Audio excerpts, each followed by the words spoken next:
उल्टा पल्ला मार के चाले, उल्टा पल्ला मार के चाले चाबतिया चटानी। उल्टा पल्ला मार के चाले चाबतिया चटानी। आयो दादा मिलल बिया पतो उगारा घुमानी। आयो दादा मिलल बिया पतो उगारा घुमानी।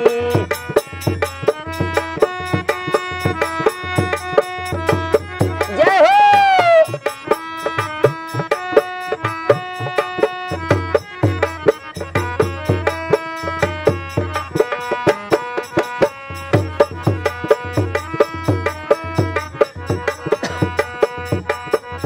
इतना लाइन अंतराम लिखल गई, बतावल गई कैसे।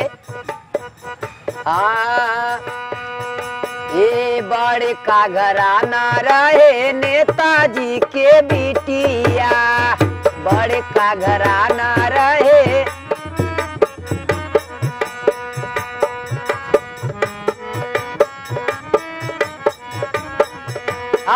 बैरी परवा गौआ में करे कूटनीतिया, बैरी परवा गौआ में करे कूटनीतिया।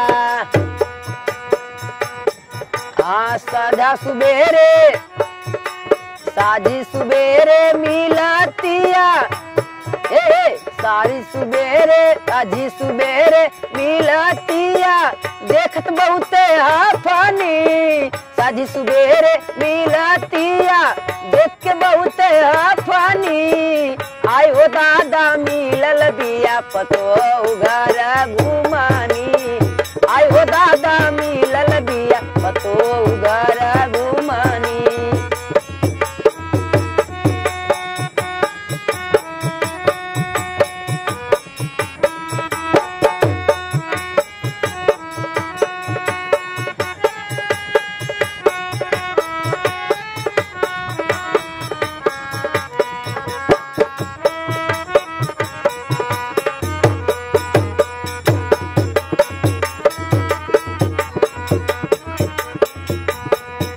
बतावल गई पहला लाइन रहल, दूसरी लाइन में बा ओ अपने माई बाबू के केवल देली सम्मान हो।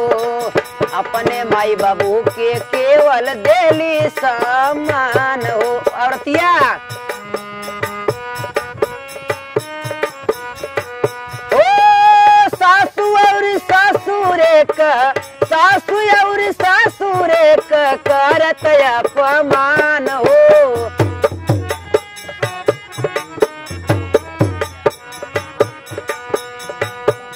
और सासुरे का करत अपमान हो। काम उल्टा सीधा करे ए चाचा हो। सुनी रहुआ, काम उल्टा सीधा करे कहे कौआ कनी। काम उल्टा सीधा करे सब कहे कौआ कनी। आयो दादा मिलल बिया पतो उगारा घुमानी। आयो दादा मिलल बिया पतो उगारा घुमानी।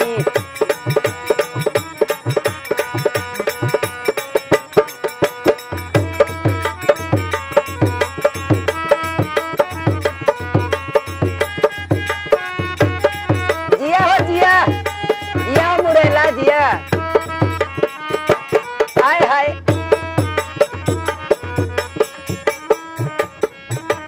बतावल गईल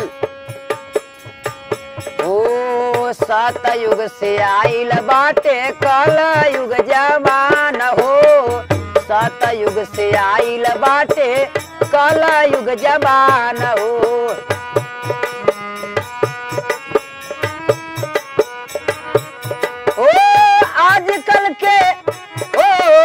आजकल के आवे पतो कैलिन माना मान हो। आजकल के भैली पतो बिटिया माना मान हो। लिखले विकास कवि, लिखले विकास कवि राहुल रसिया राटानी। लिखले विकास राहुल काहे भोजपुरी की तरह टानी आय हो दादा मिलल बिया पतोहू घर घुमानी आय हो दादा मिलल बिया पतोहू घर घुमानी उल्टा पल्ला मार के चले हल्ले रे उल्टा पल्ला मार के चले चाभतिया चटानी उल्टा पल्ला मार के चले चाभतिया चटानी आय हो दादा मिलल बिया पतोहू घर घुमानी आय हो दादा मिलल बिया पतोहू आगले सनी आय हो दादा मिलल बिया पतोहू घर घुमानी। आप लोगन के बीच में गीत हमार गयल अच्छा लगी तो लाइक सब्सक्राइब दोनों करिहन। अगर कोनो टूटी हुई लड़का के माफ करिहन। धन्यवाद।